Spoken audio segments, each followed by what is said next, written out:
Iran kept antagonizing several of their allies, losing their footing as a stable country.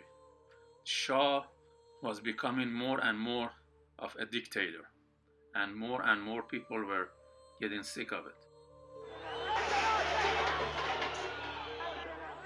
The Iranian Revolution rid the country of its monarchy, influenced uprising, and led to political, cultural, and technological changes in the nation. The way you think about it, the Iranian Revolution depends on how you look at it. In their mind, the terrorists are freedom fighters. Regardless, it is very important because it represents a different kind of revolution than ones that are usually talked about.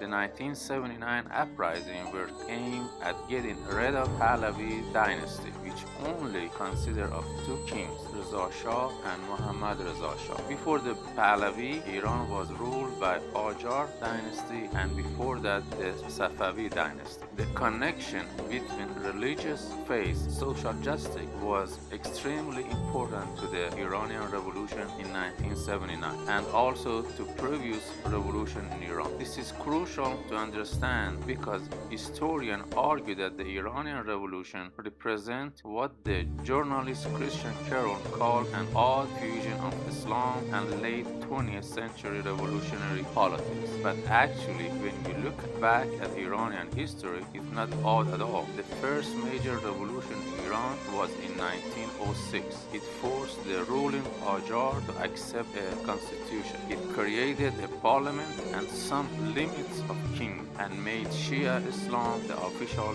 state religion, but it also protected the rights of the minorities in Iran. This revolution ultimately failed because the clergy withdrew their support. The Shah were very actively against it, and most importantly, the Russian and the British worked to keep Persia weak so they could try to dominate the region. After World War I, European rivals intensified because of the discovery of oil in the Middle East. The British established the Anglo-Iranian Oil Company, which is currently known as BP. Reza Khan became Reza Shah and then attempted to turn Persia with he renamed Iran in 1955 into modern circular Western style state. But Reza Shah is best remembered of his outrage, dictatorial restraint, which turned the clergy against him. During World War II, Reza Shah renounced his throne and his son Mohammad Reza Shah became the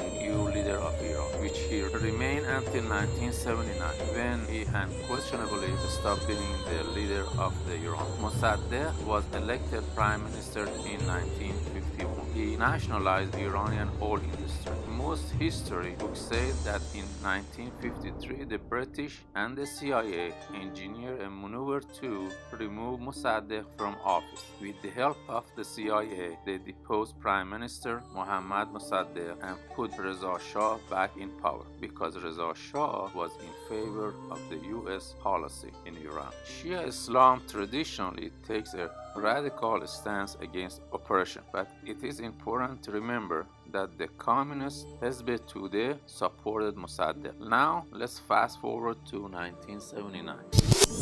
The Shah was a ruthless monarch, and he employed a cold-blooded secret police called Sawak. It's also known in Iran as the baby CIA. There was a vast series of censorship, arrests, torture of political prisoners, indicating that monarchy in Iran was here to stay. But before those events in 1975, Iran saw huge improvement. In 1963, the Shah instituted the White Revolution, which was modernization led by the monarchy. The Shah government invested a lot of money in infrastructure and education. The population grew and infant mortality fell. A new professional middle class arose, but the White Revolution wasn't especially popular. For instance, it was opposed by one particular Shia cleric, the Ayatollah Ruhollah Khomeini. One of his main complaints was that the reform would grant more westernization to the society,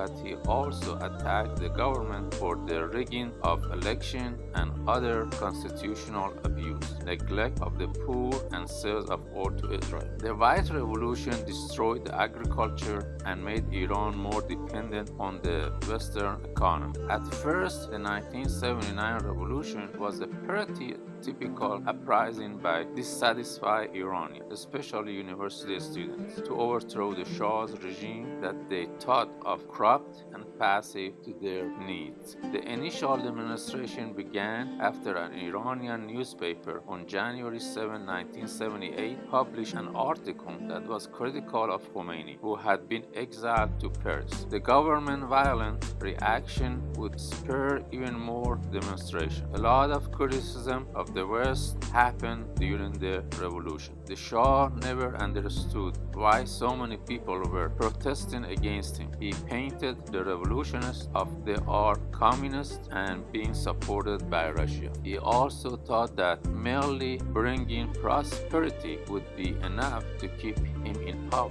Come to find out, it was not enough, and on January 16, 1979, he was forced to leave Iran. He eventually ended up in the USA, which had regrettable consequences of diplomatic relations between the US and Iran that included takeover of the embassy by the Iranian students. It estimated that by October 1979, several hundred people had been executed. The new Islamic Republic of Iran was based on Khomeini's idea about what an Islamic government should be, a principle he called Velayat Faqih. It means governance of humanity for the people.